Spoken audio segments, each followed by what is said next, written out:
leave your cameras on if you want or not. And this will be recorded and we'll send out a link to it as always later on, probably next week or the week after.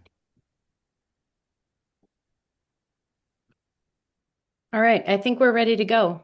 Our panelists are in the room.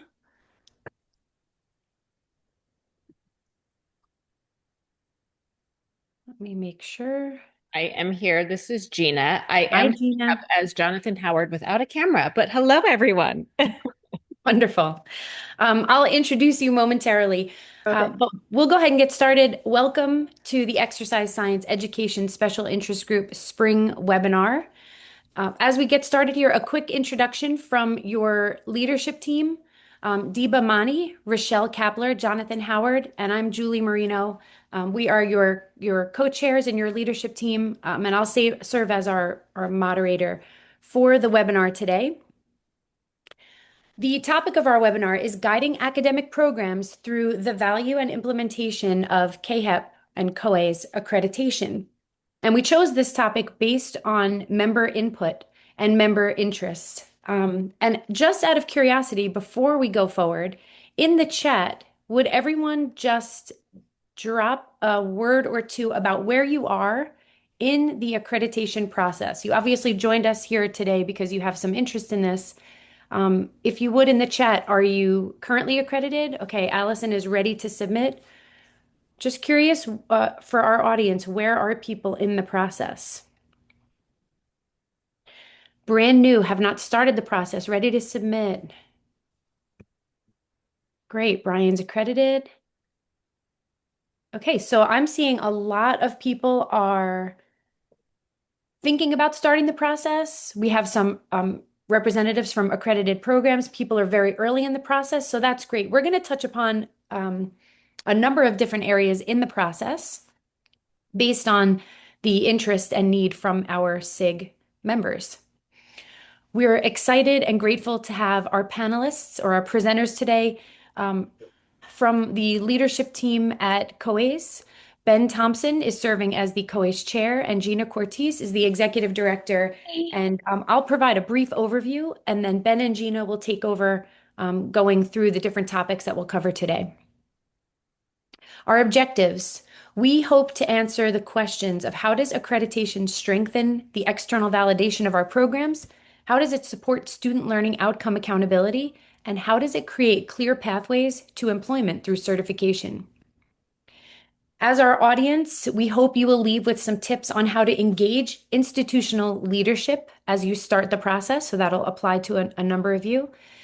Some tips on how to launch and manage the self-study process, how to prepare for site visits, how to navigate annual reporting and reaccreditation in the future, and how to address common challenges and pitfalls in the process. Just a quick note here about the abbreviations that we use and the actual title of our accrediting agency. I recently became a site visitor, and I often hear people refer to accreditation as ACSM accreditation. We're seeking ACSM accreditation of our programs. And so just to clarify, we are seeking CAAHEP accreditation of our programs. So the Commission on Accreditation of Allied Health Education Programs. And CoAES is an arm of CAAHEP specifically for accreditation of the exercise sciences. So I commonly hear people referring to it as ACSM. So I thought we'd clear that up here.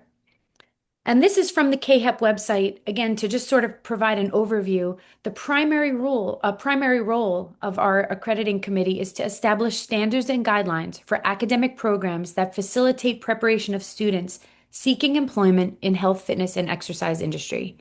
And their second role is to establish a process for self-study, review, and recommendation for all programs seeking CAAHEP. And we're all aware that in just over a year, all candidates seeking the exercise physiologist or clinical exercise physiologist certifications through ACSM will have to come through a CAAHEP accredited program, which is probably what has brought many of you to the table today. And these changes were designed to align professional certification standards with the requirements of other allied health and health adjacent occupations. And a quick visual to help us just get a sense of what the accreditation process looks like, going from a request from accreditation services, preparing for a self-study, inviting site visitors to your campus to review your program. They make a recommendation to the CoA, and then it goes to CAAHEP Board of Directors for review and decision. So there's lots of things that go into this preparation, and Ben and Gina are going to talk to us a little bit about how to prepare and how to have this process go as smoothly as possible. So I'm going to turn it over now to Ben and Gina to start with tips for engaging your institutional leadership to get support for accreditation of your programs. Ben and Gina, thanks so much for being here. Of course, Absolutely. thanks. Yep. Yeah. I'll begin with a couple of notes, and I'm going to let Ben jump in. We very much like to have a tag team approach. And if you guys have any questions along the way, feel free to throw them in the chat. I'll try to observe them as we're going along. And so great to see so many familiar names and faces from accredited programs. So thank you all for being here and your support. I think to begin with, it helps to begin with looking at accreditation from their view and what are their priorities, and then position it accordingly. So looking at how does accreditation support their enrollment? It can be a driver because students as well as their parents. I have a parent, Ben and I are both parents of our firstborns are about to enter college. And so it's something that we can tell you that that landscape is looking very closely at and very interested in terms of looking for programs that are accredited, wanting to have legitimacy about where we are guiding our children to be positioned for their education. Of course, also, this is important for a quality indicator, not just to parents and students, but to the industry that is looking at these students post-graduation at large. It helps to provide that external validation of the program.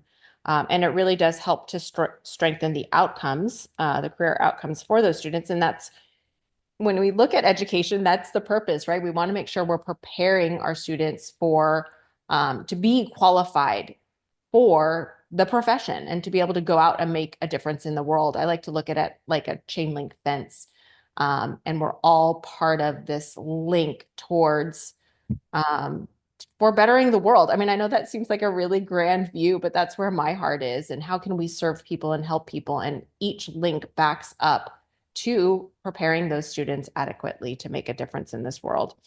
And then, of course, it really does help to position the program for compliance readiness as changes to the industry come down the way. For instance, ACSM adopting this policy of having students come from an accredited program. If changes like this occur in the future that are strengthening, what I believe strengthening the profession, your program is ready for that. I think it helps to connect accreditation to workforce and industry trends. So you can see in parallel professions to ours that this is a commonplace. While accreditation for exercise sciences is a voluntary accreditation, there are several industries where it's required, and you're even starting to see certain states move towards requiring accreditation for professions that require a certification or a licensure. I think it's always important to emphasize the impact that this has on students. You're really just making sure that your program is meeting a standard to meet their needs. And I think that just helps us all. I think it just helps overall. Just it is a way for us to ensure that we are really serving our students, because that's at the end of the day where our heart is. Yep. No, I agree 100%, Gina. So, what I see is we're really there to help prepare students for going into the profession. We don't want them to just have a degree and then what's next? So aligning it with industry, I think, and the degree is really important too. Yeah. I think it can help when you're meeting with administration to look at what your peers are doing. So looking for programs maybe in the region. There's several individuals here, obviously, who are accredited. So using that as a way to leverage your desire for your program as, hey, this is who's seeking accreditation, or maybe who hasn't, and this allows us to have a competitive edge even. So I think that can be useful when meeting with administrators and trying to encourage their buy-in. I think, as with anything, taking a phased approach or a layering approach where it's an idea that is tossed out and then maybe revisited with some additional information. So maybe it's just a very like, hey, let's explore this. Can we take a peek at what the self-study looks like? Let's look at what the standards are. And then building in the intensity to the commitment, I think that helps also so that it becomes a more adopted or something that's more comfortable. I guess when you take that more layered and phased approach, you can win them over with a more comfortable way. And being honest about the cost upfront, that you know that it's going to take an investment, that you know that it's going to take the investment of money, time, resources, attention, but framing it in terms of what the benefit is that you will gain by investing in that upfront. And of course, always aligning with your institutional strategy language, I believe is a big help. So student success, career readiness, anything that your institution has adopted. I think if you can adopt that language into the promotion of accreditation, that it definitely shows that it's a parallel and will strengthen the institution at large. And then, I think it's always good to be ready for any kind of objection they might have with some sort of response. For instance, let's say they think it's going to be too much work. You can already come with a plan of how you're going to phase the attention, or this is when we're going to tackle this, and this is where I can fit this time in, or this is the resource we can gather to meet this, and really show. I think it's in a future slide, but I'd like to just speak to it here as well. The purpose of accreditation is really to help programs strengthen themselves and make sure they are operating to what their goal and intention is. I kind of liken it to this. When you have a house guest, you kind of like to get everything in order, or when you want to spring clean a closet, you kind of take things apart to put it back together. It's just a process that helps us do what we want to be doing anyways. So I think when you can speak to that to say, hey, we are just positioning ourselves and we are making sure that we're going to be the best that we can be.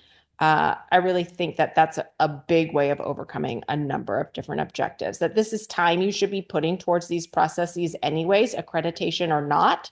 And accreditation, you just get the added bonus of having that distinction.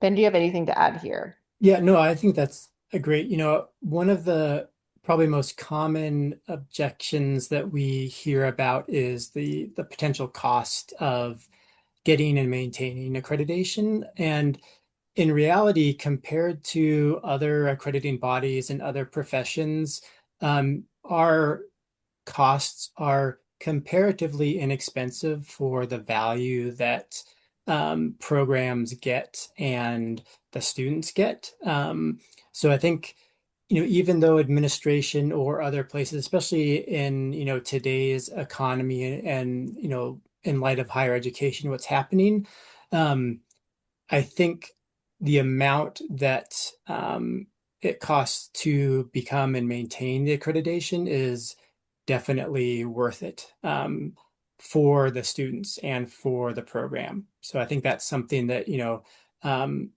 programs often have troubles trying to figure out, it's like, it's going to cost money, but how is it going to benefit us now and in the long run? And it's that long run that you really have to kind of focus on with the student outcomes and things like that. Thank you both. I'm curious now in the audience, since we have a number of people who are very early on in the process, if anybody has met any objections from your institutional leadership outside of maybe the ones that Ben and Gina mentioned, in terms of it being too much work or being too costly. Has anybody met any objections that they're trying to navigate? I'll say something. This is Kara Hamilton from the University of Tennessee at Chattanooga. And one objection they have that I'm still working through is our administrators wanted data from local organizations who hire our students. And they said, until you can show me evidence that the employers want this information, then they advise just to basically follow the competencies. And so it's interesting. So, and we're still early in the process, but as the program director for exercise science, we as a faculty have adopted the competencies, and I'm still working through the process anyway. But I'm just wondering if anyone has faced this similar challenge. And because from my standpoint, it's just that many employers with these, they need it, but they don't realize it. And so then I'm just wondering a strategy, because my institution specifically wanted to see data from these organizations, and until they say, like, we want you all to do this, they're hesitant to go forward with the process. Thank you.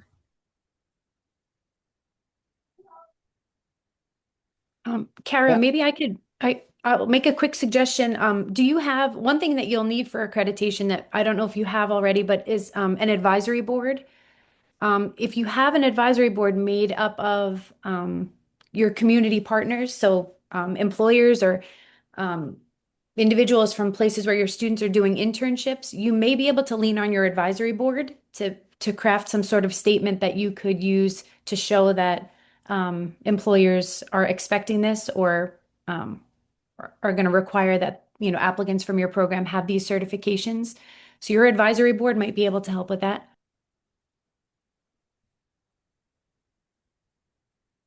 That's a good suggestion. Thank you. Yeah, we were still in the early processes, but yes, the advisory board, that's an excellent thought. Thanks. Sure. Ben or Gina, any other tips for Kara or others?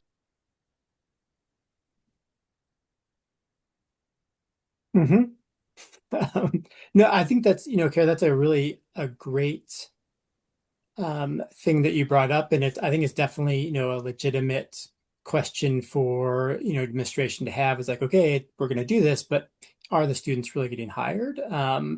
And so, another thing that part of the accreditation is one of the outcomes is looking at graduate positive placement.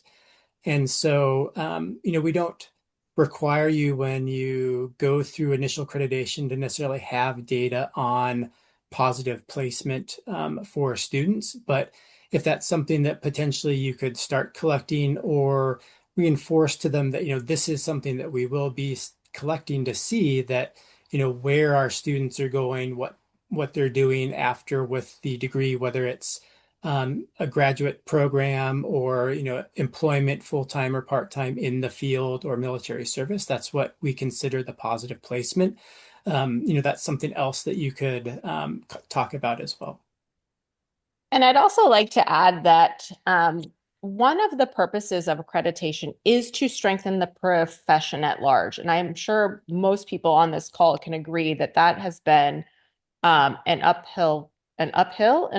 mountain maybe effort from probably all of us for 20 years. Would you guys it is a battle that we are still facing, and so there's a lot of things that are going on behind the scenes with a number of our sponsoring organizations and several others that we're aligned with, who are working towards getting the recognition for our professionals that they deserve, including reimbursement for their services. And so these are happening at AMA level. And part of the case that they build is that our profession is similar to parallel professions in their preparedness. And those professions do require accreditation. And so while your university is asking, they want it's kind of in a reverse order. They want to make sure that the employers are demanding it. And I get that, right? Okay, as soon as they ask for it, then we'll give it to them. But we're trying to work it on the other end where we are improving employment for our students from the other end at the beginning, at the start versus vice versa. Great feedback. Appreciate it. Thank you. Thank you, Gina. Thanks, Kara, for that question. We'll move on to our second main topic, tips for launching and managing the self-study process. Yep. So the self-study can sound and seem overwhelming, I think. So really the first thing you should do is request the self-study material from the executive director, which would be Gina, and really kind of look at what all is involved. And again, it can seem overwhelming. And I think one of the important things that I've learned since, my program has been accredited as well, is you can't always do everything by yourself. So ask for help. You can't be expected to know everything. And so, lean on your administrators for finding some information. Make sure that other faculty know what's going on and are on board with kind of what the direction is that you're going, and get them involved. They can help, but it also educates them about the process as well. So it's not just you doing everything and the rest of your faculty are like, good job, So I think making sure that they help as well. And as you can see on the slides, is making sure everything is centralized. We've seen that when there are transitions with program directors, sometimes things can get misplaced, or things don't always get passed along to the next program director. So having that centralized storage can be really important. And then as long with, internal deadlines, there are going to be things and data that you need to collect during the year that, you want to have your own internal deadline, and you have this, it's kind of like SMART goal setting, right? You want to have those little specific goals to reach that end goal of, reaching the accreditation. And so I think that's another important thing as well. And the big thing with that evidence is, when you're essentially telling the story of your program and how it is preparing those students. So, view it as telling a story with the evidence, as opposed to just showing that, yes, checking off the boxes, we're compliant. And I think that's another really important thing to look at. I think along the lines, you should keep in mind this CAAHEP accreditation is unique in that it allows a large degree of flexibility. It wants you to be experts in education, which you are. That takes into account your uniqueness of your location, the type of student you're serving, the resources you have available, your delivery methods. It does not believe in a cookie cut approach. I kind of like to use this. I use a lot of real life examples. So to get to my son's high school, I can get there 5 different ways. All 5 will get me to my son's high school. It's just a matter of which path I'm choosing and for what reason. And so we want you to realize that that's the same for your educational approach. So we are not looking for specific answers on a self-study. Yes, we're making sure that they meet the standards, but there's a number of different ways and number of different routes that you can achieve those standards. So I wouldn't be so concerned with making sure you're telling the story we want to hear. We want you to tell us your story with the evidence to back it up. And I think by having that approach initially, it takes a little bit of the pressure off. We're not coming in to redline things or look for faults. We're just, we like to view ourselves as partners to making sure we are making education the best that it possibly can be, so that we are preparing these students for this profession. I think another thing I want to add to what Ben said, when you get others involved, having, some sort of simple tracking where everyone has a different assignment and you can have, a status, maybe a status column or a data that's needed column. And that way that can be something else that's centralized and keeping everyone on the same page and moving towards that common goal, because it can seem overwhelming. It does seem like a lot, but I think if you just get started and get moving and everyone has a piece, it's much easier than starting and stopping and then starting again. We all know what that's like, where we put it down and then it's like we almost have to start all the way from the beginning because our brain needs to be reacquainted. So if you can keep the process moving, even if it's small bits at a time, I think that is highly beneficial. Thank you both. I think as a program director with multiple accredited programs, I think two of the most important bullet points on here are that the program director shouldn't do everything and that everything should be centralized. And we learned that the hard way. Just a tip from having made a lot of mistakes. We used a Canvas page. So Canvas is our LMS. And we created a Canvas page and I enrolled all the faculty on the committee who were going to help with the process. And so we could actually assign tasks and, like you said, create internal deadlines. They had homework to do, and it just helped keep everyone on the same page and keep everything centralized. So I think that's great advice. Thank you for sharing that. Our next topic, or a little bit more, tips for launching and managing the self-study process.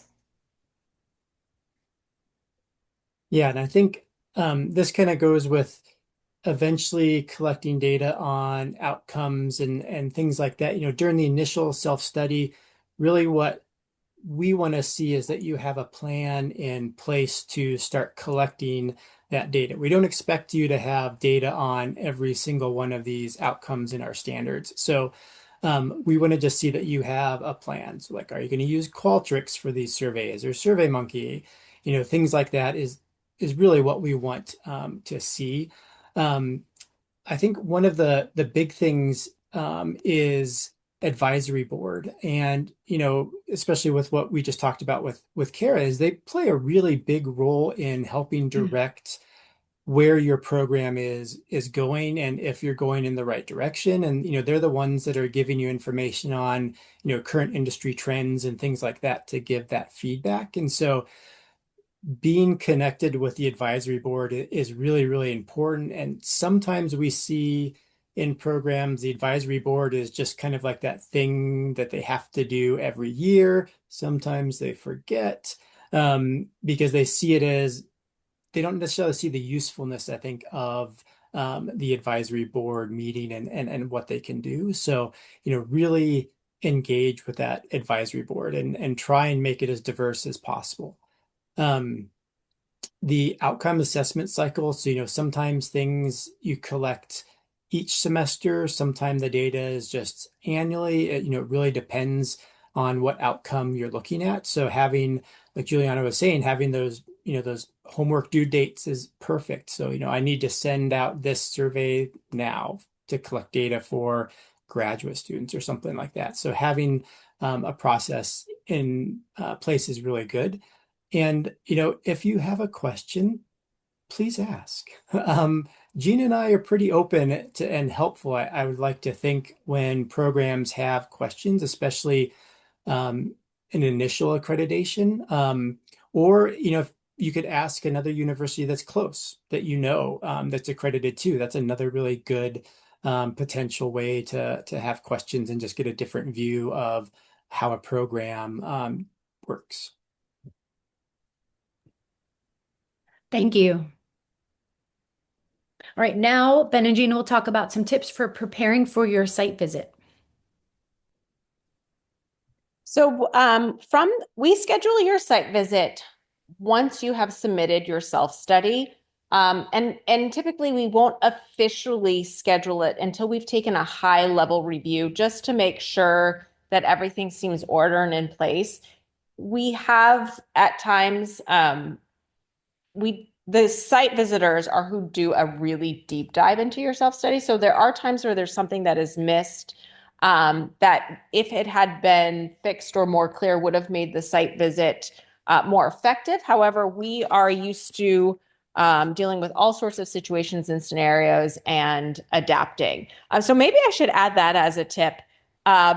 Be flexible. We had a site visit recently where we had 2 site visitors stranded in their connecting airports because there was and it was 2 different parts of the country, but there was national weather going on, and we figured out a way and we had a successful site visit. So I also would just ask for flexibility through the process as well. But we usually allow about 3 months from the submission for a couple of reasons: to be able to review your self-study, but also to be able to schedule for your site visitors, to be able to schedule affordable affordable transport and travel arrangements. We like to say, make sure you're confirming the meeting times for all parties involved, and then, of course, confirm again, given that it is a 3-month time frame. We do request there is a meeting to have to meet with current students. So we do host site visits when there are students on campus. So there are some schools and programs that have students during the summer, but if you are one that does not, then you would be picking a time in the fall or the spring. It is common to have additional requests for information. So don't view that as a negative. It's the site visitors are just trying to gain the best picture possible of how your program operates. And so that's just additional information they're requesting to help them in their evaluation. Thanks, Gina. Before we move past this slide, I know we have several people on the webinar who are early on in their process. Maybe they're preparing for their site visit now. Does anybody have any questions while we're on this topic? You can unmute or put it in the chat. And I think there's a couple of points after this slide also. Okay. I think. All right. So maybe I'll move ahead and then Go we'll ahead, just in case. Yeah. Yeah, absolutely. Yes. Jump in and go ahead and ask a question. Yeah. Hi, so I'm Allie Red. I'm from the University of Central Florida, and I was looking at the document that kind of gives you like the policies and procedures for submission and then preparing for your site visit. And I noticed one of the requirements is to record videos. So kind of these tours. Is that something I see that it was updated in 2025, but I'm not sure if that was just I'm so glad you asked that.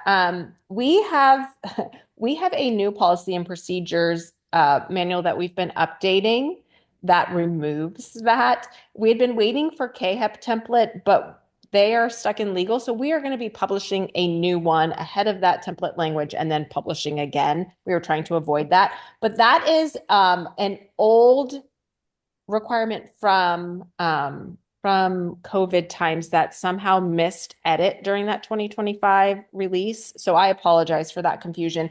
It is something that is required during continuing accreditation visits, but not for initial. Awesome. Thank you so much. I'm glad I asked. I am so glad you asked too, and I apologize. No worries. I wondered, but like I said, and it even says adopted for 2025. So I'm like, oh, maybe this is a feature that they loved and just wanted to. How you look at a document over and over again and you still somehow miss some glaring. When you're making yourself study, yes. Well, I can relate to that. Yes. I think it's really important to view the site visit as it really is just a peer review. I really like to call it a partnership. It's not an audit. It's not coming in trying to catch you doing something wrong. We just really want to understand you and your program and your students. Be ready to have supporting evidence on hand. I added the bullet point, don't overstage the visit. We had a visit that we actually had to do some continuing work on and have some continuing meetings because the site visitors are so great. They truly give their hearts to this process. They are all volunteers. They dig into your self-study materials. They are not just looking at them quickly or at a surface level. They go deep dive. They view your website. They ask you intentional questions. They mirror and tie things together.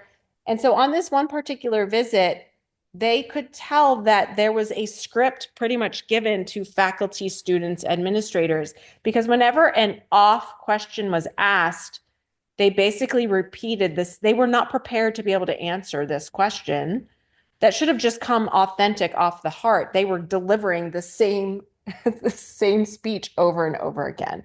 So that is something that we will see. We really just want you to be yourselves, be authentic, be able to demonstrate with evidence. And if you don't know, or if you feel like, hey, this is a weakness that we need to improve on, be willing to be vulnerable to share that.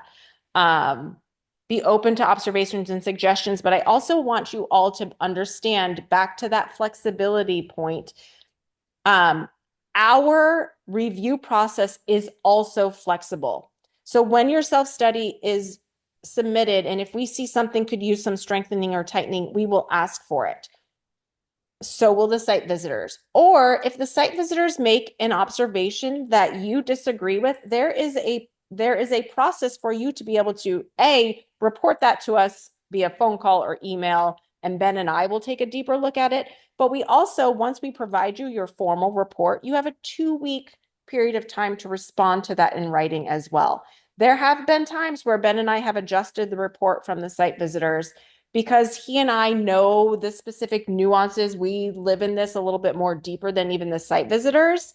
And so through conversation or additional meetings, additional requests for information, we see, yes, this is an area that is in compliance and is not a potential issue. So it is very much a back and forth process. A flow is what I like to say. Ben, do you have anything else to add there? No, I think, nope. Nope.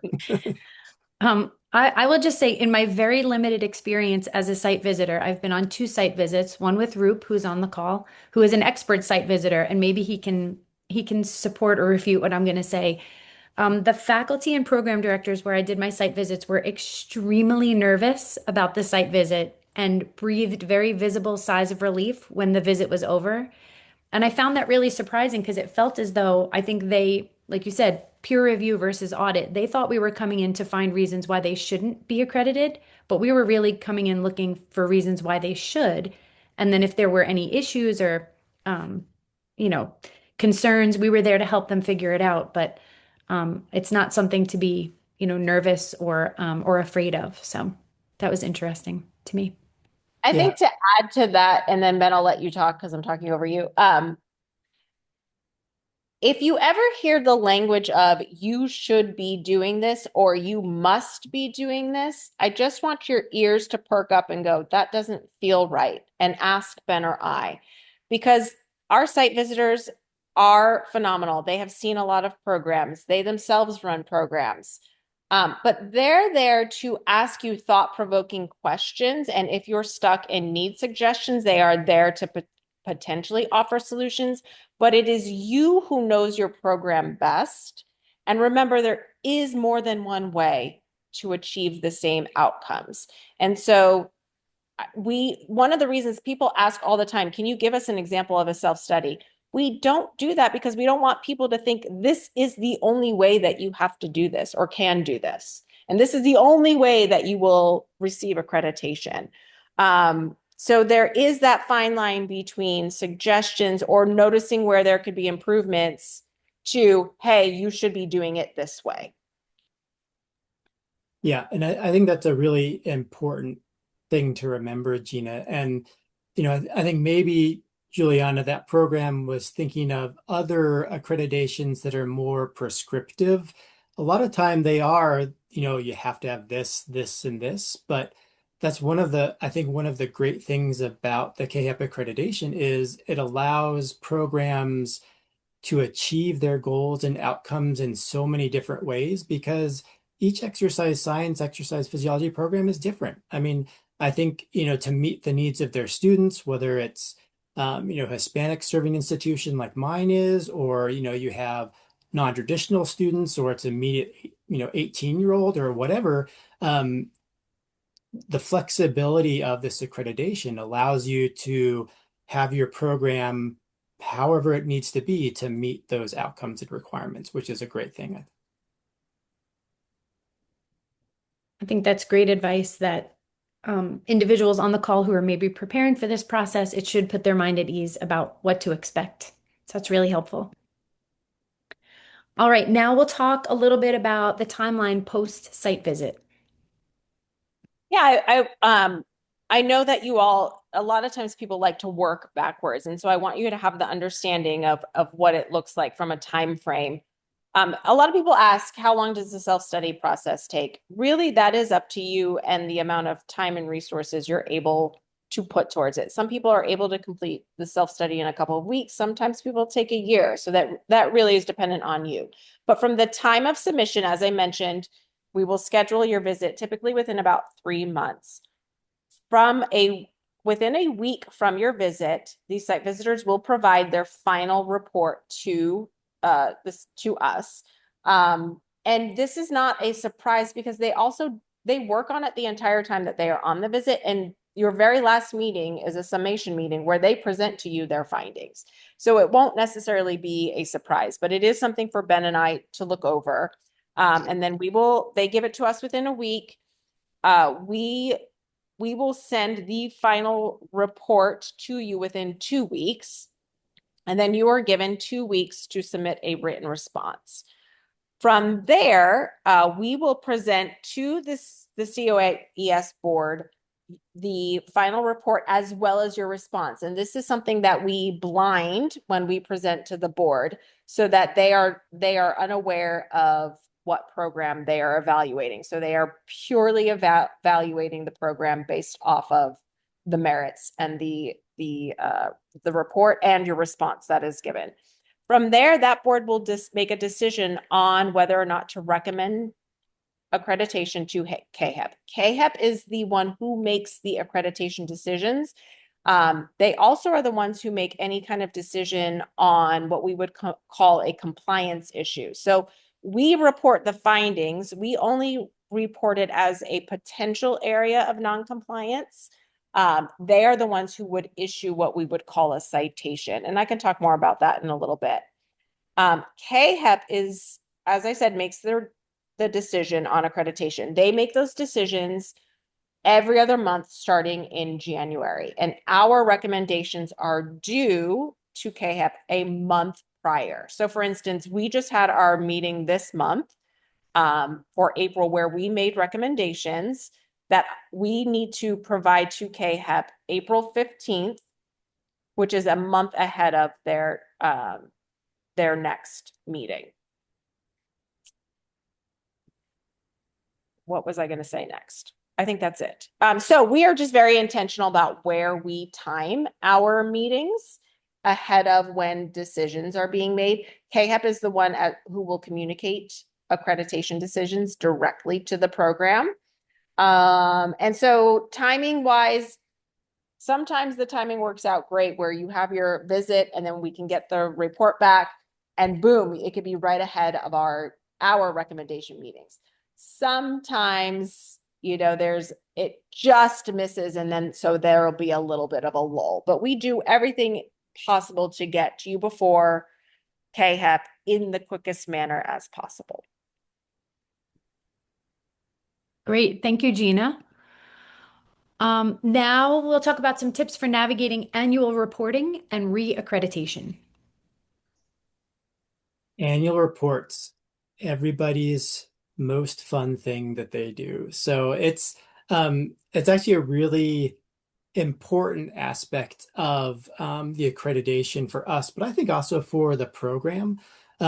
So the data collection is an ongoing process. So once you've gained that initial accreditation, you'll start collecting data. Like I said before, during the first 5 years, you may not necessarily have full data. So like for positive placement, typically you wait 6 months to a year after the student graduates before you collect their data. So you wouldn't necessarily you wouldn't have that potentially in your first annual report. That's okay. As long as you provide us again with this is how I am going to collect this data. And as you go through and collect the data for all these different outcomes, it's a really good way for a program to see their ups and downs. I think retention is one that we see often. It fluctuates. Like one year you have really good retention, the next year you have really bad retention or doesn't meet the outcome. And that doesn't mean that your program is failing. And that doesn't mean that we're going to, remove your accreditation or something like that. I think it's just a good way for the program to see, it's like, oh, this is kind of what the trend is. Maybe it's retention, maybe it's graduation rate or positive placement. And then you can take a look at your program and say, okay, is there something within the program that we need to change to help us meet this specific outcome? And again, in the annual report, if you see that you're not meeting this outcome, we really want you to think about it. It's like, are we not meeting this outcome? And start maybe coming up with a plan. And that's ultimately what's going to help with the reaccreditation. And again, I think a lot of this organization is really key for reaccreditation. So kind of the reaccreditation cycle is after your initial accreditation is awarded, 5 years after that, you have your first continuing accreditation visit. So we'll see 5 years of annual reports, 5 years of collected data. After that 5 years, your next reaccreditation visit is 10 years. That's a long time to, make sure you have everything in place. And it's not very fun going back 7 years trying to figure out, it's like, oh, what was this or where is that data hiding? And so, again, having kind of a centralized place for all your data, I think is really, really important, especially with the kind of the continuing accreditation 5, 10 years down the road. Yeah, Ben, I think you make a great point. Over the course of 10 years, I know it varies from program to program, but there may very well be a change in program director during that time span. And if one person had all the files tucked away in their Dropbox or, it wasn't in a centrally located place, it really can be a headache trying to pass that information along. All right. Challenges and common pitfalls.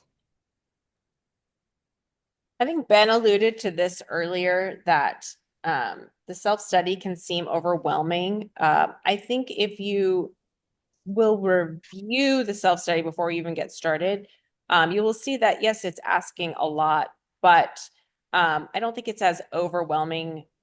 It seems overwhelming, but I think once you realize, okay, I can bite this off a piece at a time.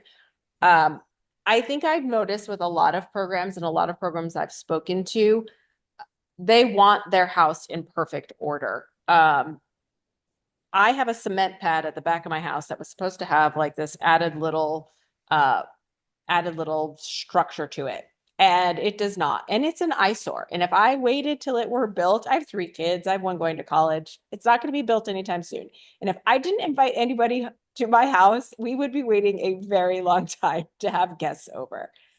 So we just want you to know that we're not looking for everything to be perfect. And what you think we might be looking for, we might not even be looking for.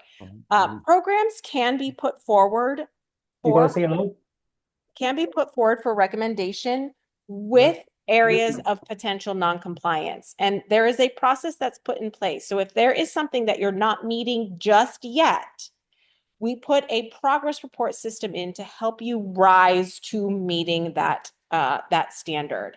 And so there are a number of programs that do proceed with accreditation, with what you would call a citation, with a progress report system put in place.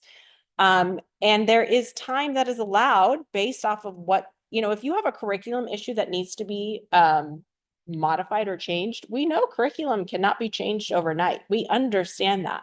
So the process is built with the understanding that it is going to take time and having those progress report check-ins just to make sure you are moving towards having that rectified or corrected to meet those competencies.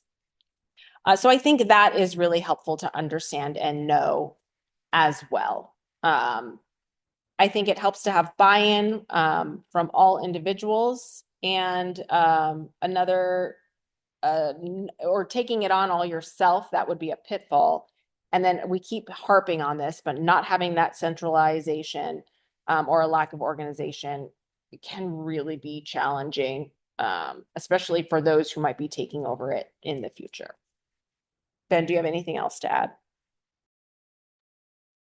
I don't think so. I mean, I was thinking for the buy-in that, if you don't have your administration on the same page of you about why you're doing the accreditation, I think it can make it a little bit more difficult, because when you start asking them for things that are going to help with the accreditation process or helping you meet certain areas of The accreditation, they may not understand the importance of it. So I think that can be a potential pitfall, and we've talked already about how we can get, administrative buy-in and stuff like that. I think students are also really important to, have their buy-in, and I think sometimes programs don't necessarily always convey to their students the importance of having an accredited program. And if the students know it, they may think it's just for the faculty. It's like it's a feather in the faculty's cap. Really, they're doing it for you, the student. That's the whole idea behind this accreditation, is making sure that those students are prepared for when they go out into the workforce. And so I think getting student buy-in is really important too. I'd agree with you, Ben, about including students in the list of individuals that we want buy-in from. I found that when we were first going through a more recent accreditation, if I asked students what that meant to them, they didn't really know. And they appreciated an explanation of what it meant. And I've noticed that even my students who aren't going through one of our accredited concentrations, they express that they're grateful that we're even investing in this pathway. Even though they're not choosing that pathway, they appreciate that we as a program are investing in creating these pathways for them into these different professions. So I think sometimes we forget to explain what it is to students, and it seems that they do appreciate it. So I think that is our last slide of information from Ben and Gina. But now we have a couple minutes for questions. So does anyone have any questions about things that we talked about? I know Doug had put in the chat earlier a question about any other tips or behind the scenes information for especially small programs trying to get buy-in from administration to seek accreditation. So I don't know if there's anything else you can share with for Doug's question, or if anybody else has any questions, please feel free to type them or unmute and ask Ben and Gina. I did put a link. Oh, sorry, go ahead. Oh, sorry. I have a question. I'm Robin Whitehead, student of Austin State University and Nacogdoches, Texas. I'm the program coordinator for exercise science. My question is, I'm sorry, one of them is I came in a little late, and so will this recording be sent back out so I could see the first few minutes of the PowerPoints and stuff? Absolutely, Robin. Yes. All right, thank you. Next question. For the population that our student population currently, we have about 350 undergraduate students in our exercise science program, from freshmen to seniors, and 90% of them want to go into the rehabs, PT, OT, athletic training, chiropractor. We don't have a lot of students that are wanting to go into the exercise physiology. Let's take these exams. That's been one of our talking points when we talk about this, because we only have 5 faculty in the exercise science program, including myself. And our biggest thing in deciding on whether or not we need to go through this accreditation process is because we don't have a lot of students that sit for these exams, and we don't want to take it from them. Like we don't want it not to be there because we're not accredited. It's just like, and there's ebbs and flows over the years of the types of students that want to come in. Like, again, 10 years ago, it could have been a more exercise physiologist, cardiac rehab, blah, blah. I've only been program coordinator for 5 years. And so, but since I've become program coordinator, it's just been mostly rehab. And these students just aren't interested in taking the, exercise physiologist, clinical exercise physiologist. And so I'm just trying to figure out, like, what is y'all's advice, ideas of, like, I mean, we have buy-in from everybody, like, as far as admin, we have budget for accreditation, like, all of that I'm not worried about. It's just, is it going to be advantageous for us to do it when are we going to see, because I kind of heard something about keeping track of students like after they graduate. That's been a very hard thing for us to do, because we don't have a way to really do that, because they just kind of just do this. They just kind of Yep. disperse.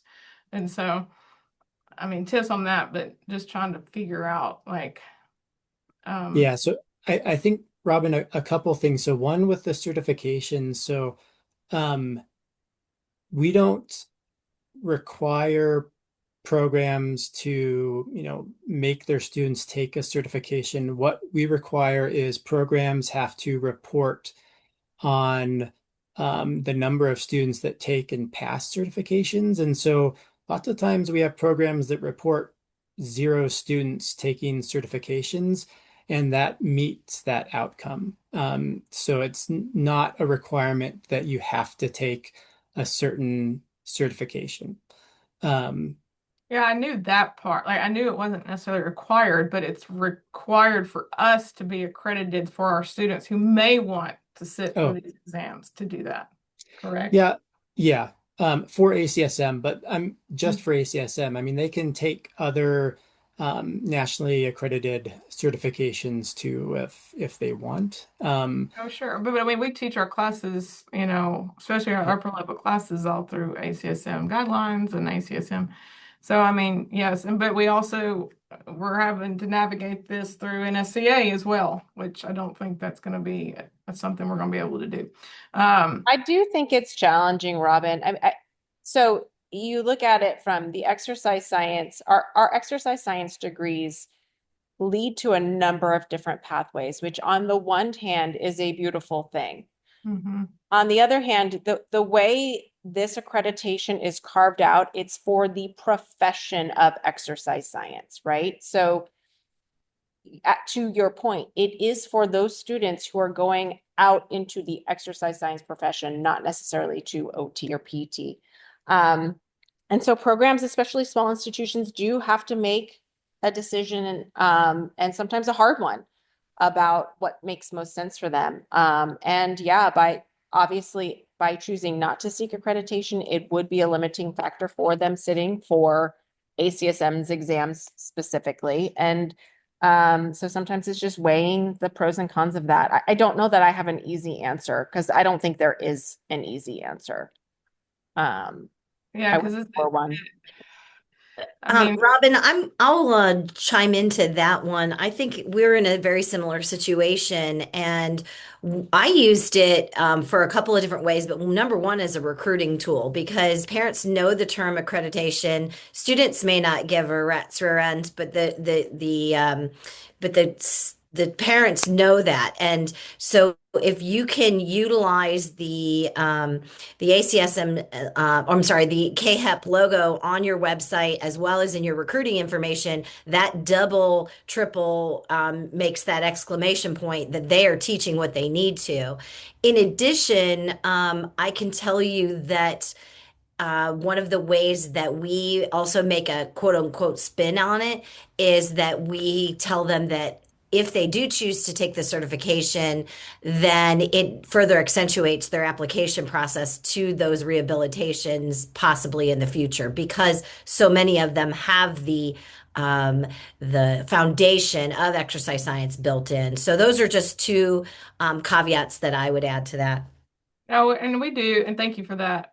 We do talk about that in a way, and saying, hey, we encourage you to do, sit for these exams and these certifications, because they do highlight, you trying to get into, graduate school and going into your programs. So we do go from it from that way.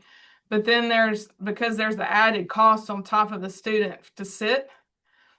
And we're in a very rural place. So a lot of our students don't have a lot of the money to sit there and go take a test that may or may not, if they pass, that would be great and it would show. But if they don't pass, they've wasted that money.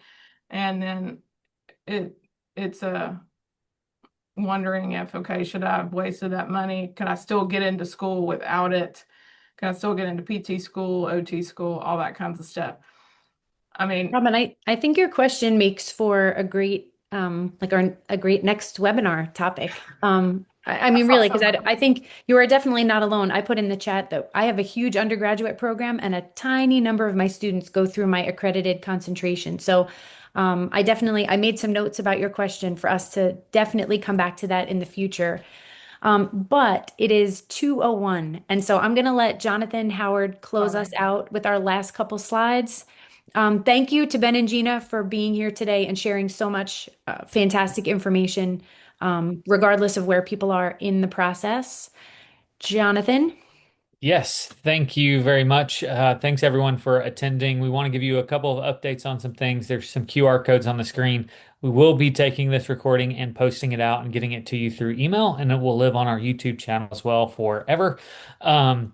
Additionally, please, if you have other questions and you want to talk some more, you can hang out afterwards. We just want to be respectful of everyone's time and go ahead and end the recording as well. So if you have other questions like that, they don't have to be recorded. But right here, you've got two things coming up. One of them is Waltz Calor, our gracious sponsor, has a sponsored webinar coming up on April 28th, where they're going to talk about kind of their online systems and what they're doing with that and how that's helping students with ADA and all of that stuff.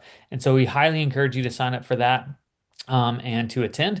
Not only do they help us and our special interest group, but they play a major role in ACSM and really with our accreditation stuff as well. Their texts are always great. Additionally, we have the annual meeting in Salt Lake coming up at the end of May. We hope that you guys can attend in person. However, if you are unable to, you can register at that link to join us via Zoom. We are always about accessing that. We'll talk about our award winner. We'll give some business update. We'll also have some time to socialize. And so go ahead and register for that virtually if you can't attend in person or plan to attend in person. And we look to seeing you all there. Finally, as always, please connect with us on our Facebook page and our LinkedIn. We are always here to help. And Ben and Gina, if you guys aren't a part of that, we encourage you guys to sign up for that as well, because I think that's a great place for people to ask questions and to get answers from our experts. I know that it can be sometimes hard getting a hold of people, and these can be some places where we can direct that and answer your questions as well. And so with that, we thank you guys very much for attending our webinar today. Feel free to log off. We will go ahead and end the recording. We'll get that posted. And so expect an email from us within the next week or two with that recording, along with other things as well. So thank you so much. Thanks everybody for joining us.